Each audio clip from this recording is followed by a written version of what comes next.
I feel like, speaking of which, we're going very nicely into this next question, talking about how to optimize this, understanding race conditions, understanding expectations. So we have the next question is asking, for someone that struggles with tapering, is there a good argument for racing at peak condition? I'm just going to say that the way it was written and let that fly. Yeah, I was a little confused on where this question was going. So I kind of broke it down for our listeners to really get really creative with this and kind of talk taper, talk peak and things like that. So the first thing that I think I want to cover for anybody who's not 100% familiar, because you guys know as lifelong runners, the taper can be very, very tricky. Okay. I said this on Instagram or something recently. I wrote this, but in order to taper, we have to be able to taper from something. So if the athlete runs 50 miles the 4 weeks out from a goal marathon, but the weeks before that were 42, 35, 22, missed a week, a bunch of inconsistency in there. Well, what are you tapering from? There's really nothing. I'd argue actually give yourself another week of training, maybe catch another long run or another workout or something, and then just do an aggressive 2-week taper. And maybe you'll feel a little bit better. Now, if that athlete's been running 50 miles a week, 52, 55 for the last 7 weeks, okay, yeah, they're putting in some volume. Okay, we can taper off that. It's funny because we were just talking about rest earlier, right? Rest is part of taper. It doesn't mean whether you're running or you're taking a day off, you're still reducing volume. So in order to taper, by the way, when we taper to run in peak condition. And by peaking, we can actually extend the peak past the goal race too. We see this a lot in track and field and things like that. We come off a big event, but then we rest a little bit off that big event, maybe a few days here and there because we're running shorter disciplines. And next thing you know, we take the volume back up to average levels, not pre-taper levels, because that work's already been done. You guys have heard the term, the hay's in the barn. But we take you back, say that runner's running 60, well, we take them up to 45, right? Post-event, and we ride a 6 to 8 week peak from a taper.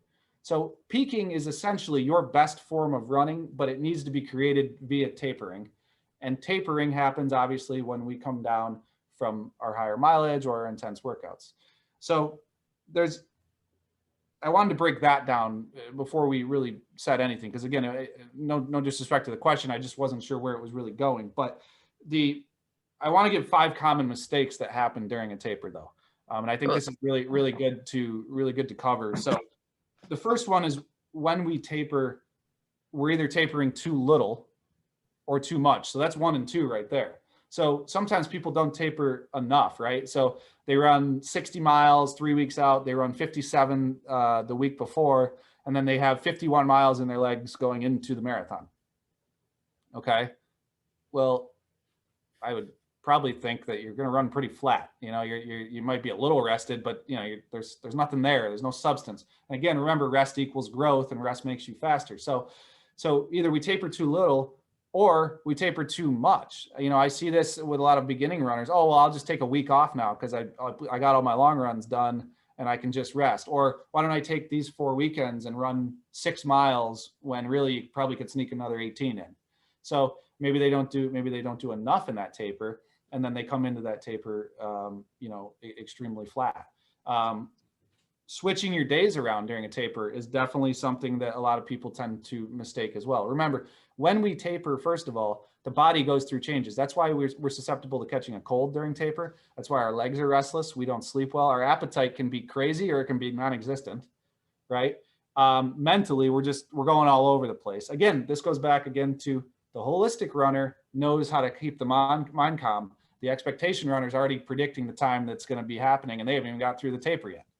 So at the end of the day, making sure that you can understand that if you keep your body in the same rhythm, I may get ostracized for this because I am a believer that in the first week of taper, you can actually sneak in extra off days there. And I've been doing this for years with people. And again, tapers are all individual to the individual runner, but sometimes you can sneak a back-to-back weekend or a couple days extra in there, as long as you go back to that current day. If that runner has Friday off all the time, go back to that within the last 2 weeks, and you keep the consistency same, you're usually good to go, because the body likes the days that it remembers that you run.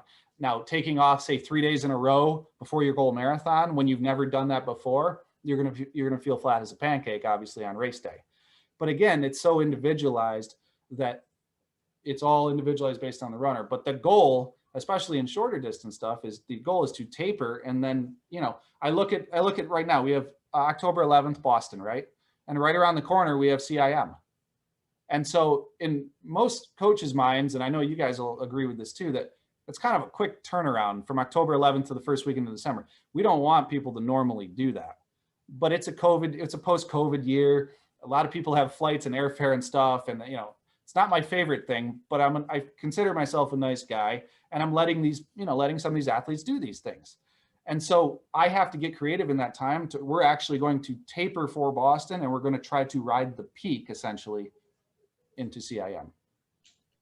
And so that's the difference in terms of breaking the two up. But when it comes to answering the question of racing in peak condition, why wouldn't you want to race in peak condition? I mean, that's kind of what I always would think. I mean, we see this all the time with people and runners and coaches, and we talked about this last time too. Well, you got to go into this race on absolutely trash legs because that's how we're supposed to race. Well, if we taper for our goal race and we're supposed to race with fresh legs, why are we running all of our other races beat up? I want the athlete to lay it all out there so I can find, this is where I do need data, so I can actually find out the true fitness. I mean, if this is a marathon time, a tune-up, right, a half marathon tune-up, say 5-6 weeks out from a goal marathon, I want the true God's honest effort from that athlete, not that athlete going into that race with 88 miles in their legs and they're just smashed potatoes, because they're not going to run well, right? Mm-hmm. So it helps us determine the future.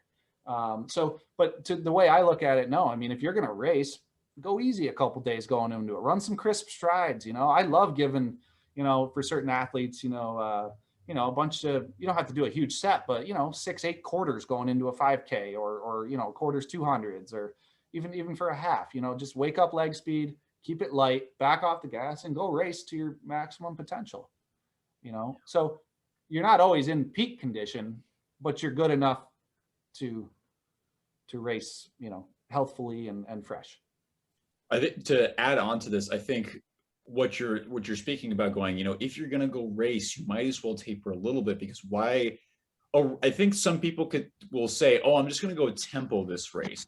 I had a coach and he'd say, like, why would you ever do that? You're not going to go tempo that race. You're going to run all out, probably burn out, and now you're going to put yourself at risk for an injury because your legs are fatigued. You're in a fatigue state, and now you over pushed. Yep. So you have the potential for a musculoskeletal injury, or the worst thing, putting yourself into overtraining mode. And once you get into an overtraining mode, that can be really hard to get out of. That's the biggest thing you want to avoid. So if you're going to go do a tempo run, and you're going to do this on trash legs, go do a tempo run. Don't do the race. If you want to race, you should make sure that your body's ready to handle 100% effort. That's why you don't normally hit 100% effort in training. That's why it's called training. Yep. You do that in the race, and you make sure your body's prepared for that. It's no different in like the strength and conditioning world. You're not going to make somebody do a 1 rep max when they're fatigued. First of all, it's hard enough to do. Most people cannot do a 1 rep max. Yes, they can, but the risk of injury is too high. The people that actually know how to do that, to get accurate data, you need to taper for that, or else it's going to mess up and you put yourself again. That's the injury risk. So it's really not worth it. This goes back to like all the stuff we talked about: proper training, know when to push, know when not to push. A race is, you have to prepare for it. And that includes letting your body rest enough to handle that. And that rest is going to be different depending on who you are. And I think it's important that after we race, right, there's no reason to go out and hammer 20 the day after. There's no reason to come up with another workout the day after or things like that. We want the adaptation to take place from the race. Otherwise, the race has no physical benefit in the training. I usually come back with a lot of athletes after they've raced, like some of our talented New Hampshire athletes that went up there this weekend. They don't need another workout. I'd replace a medium long run in their marathon training They're going to get a hell of a lot more benefit out of that. They're dead from the race anyways. It's going to take a week, especially pandemic wise, right? Nobody's has been racing. So this, this one's going to take a little while to recover from, so again, I see you making faces, Matt, but, you just summarized my whole college career. Believe me, post-collegiate. Mine was very similar. Not as bad in post-collegiate, but still pretty bad. I still have a vivid memory of my first college race and being so pissed off that I went and did like 12 by 400 the day afterwards, which if anybody's wondering why I started getting like stress reactions, like, well, you kind of deserve that. You earned it. Well, I used to do it in high school, man. I remember one meet, I thought I was going to wad a certain kid and he beat me. And I got, I drove back to the track and I don't even remember what I did. The coach was livid. But, I just thought I had to run myself into the ground after that, young and free, if I did that, by the way, at 39 years old now, no, I'd be calling all three of you guys for a little help. So for sure. All right, me, I'm in my mid-20s. I'm still thrashed after races. I'm like, well, that's a good thing. Good luck getting me out there. Means you're racing. That's good. Thing. So, so there's a lot of things that are all in that category. I thought I'd also touch real quick if we want to talk about tapering, just because we're actually coming into the fall pretty soon here, right? And people are going to start, with the Bostons of the world and LA's coming up and all that stuff. So, I think some of the best workouts you can do during a taper, by the way, whether you're a coach or you're a runner, know the workouts in a taper when you're tapering that you've done successfully in the past. And that's where your coach needs to step in, or you, the runner, needs to step in and say, all right, what do I need in these final, we can't increase fitness that much in the final 3 to 4 weeks, right? But we can sharpen up. Do you need a little more VO2 max work? I'm always a big believer in, the great Joe Vigil said it for many years, that 6 by a mile is the best workout to increase VO2 max. And I believe that for many, many years. And so if, that athlete runs 6 by a mile really well, or anything, mile repeats or whatever, all right, put that, put a couple of those sessions in. A lot of combo workouts I see people doing now in the taper because, they see it somewhere else, or they physically, they might run, a bunch of hills and they run some 300s flat fast after, on some tired legs. There's a spot in, during training for that. But if that workout's a little over your head, you don't want to be doing that during the taper. I always say mile repeats, 800s, quarters, 6s, 1000s. Stick with your classic stuff. Remember, the marathon too is a race on rhythm and repetition. So if you're out running a ladder 2 weeks before your marathon, that doesn't teach you feel by any means, but 8 by 800 does, because you're locked in, loaded, and you're basically, working on your mechanics, you're working on your flow, and basically, you're hitting consistent splits. So if anybody has any questions, I mean, they can always email me or get a hold of the guys here on this, but definitely 800s, mile repeats, classic. Little tempo work's never a bad thing by any means in a taper as well, or broken 2 mile repeats, things like that. So figured I'd throw that out there, give a little free advice. Dave is a great person for this. And I think most of us, I certainly, as a physical therapist, treat this way, where I am never going to give somebody something unless there's a specific purpose to it. So I encourage my patients to go, hey, ask why I'm giving you this, because I'm not going to waste your time and just give you something random to fill space. We're going to maximize this. So everything has to have a purpose. If you do, I used to drive my college coach nuts because I'd ask, what's the purpose of this? What's the purpose? And you should. And it shouldn't always be, yeah, you're going to go to the well today. You're going to have like pretty much, no, it's, are you working on your pacing? Are you working on your VO2 max? Are you working on your strength? There should be a specific purpose. And you touch on something, I'm seeing a lot of people and had a lot of people come to me where I'm finding this kind of similar source where people are starting to do these combo workouts because they either saw somebody else do it or their coach gave it to them out of the blue, and then they get injured. And I'm like, okay, what was the point of doing that workout? Was it because it looked sexy and now you're going to do 4 things? So what was the purpose of that? You can't do 4 things at once.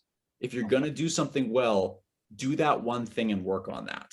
If you do too many things at once, then you're going to end up in any of our offices, which you don't want to do unless you have to. Yep. No, and yeah, you see a lot of that stuff for sure. And it's, again, sticking with the classics, sticking with the repetition. We talked about this, I think, on the last recording, that if you have to write the workout up your arm, I mean, what is your coach thinking, number one, or what are you thinking if you don't have a coach? I mean, 2x3, 4x6, 3x2, all that stuff. Okay, but if in distance, that might help your 5K, but in distance running, it's about repetition and it's about rhythm and knowing yourself inside and out. And you're right. Some of these workouts with the people you see online, I like combo workouts at certain points in the year. I call it aerobic variation, right? Where you're going to run, say 4 or 5 at tempo and then maybe run some quarters. So essentially you're running 6 at tempo, but you're breaking the last mile down to 4 fast quarters or something. You're stressing a little VO2 max, you're stressing threshold. That's fine. But taking that same thing in the taper and adding 4 more 800s to it and an even longer tempo, no, it's way over your head. So you gave me a great reason as going, hey, this is what the purpose of this. When I've asked people, why did you do this? And like, oh, I just wanted to give them something different. Like, yeah. Now? Like now's the time you want to do something different? Now, like when you're about to go race. To go race, you're injured and you want me to fix you in like a day. Yeah. Sometimes happens. But. And the thing is the runner's mind still will do it nowadays. I with all the good information and I guess all the bad information out there too, they'll still do it. So speaking of good info,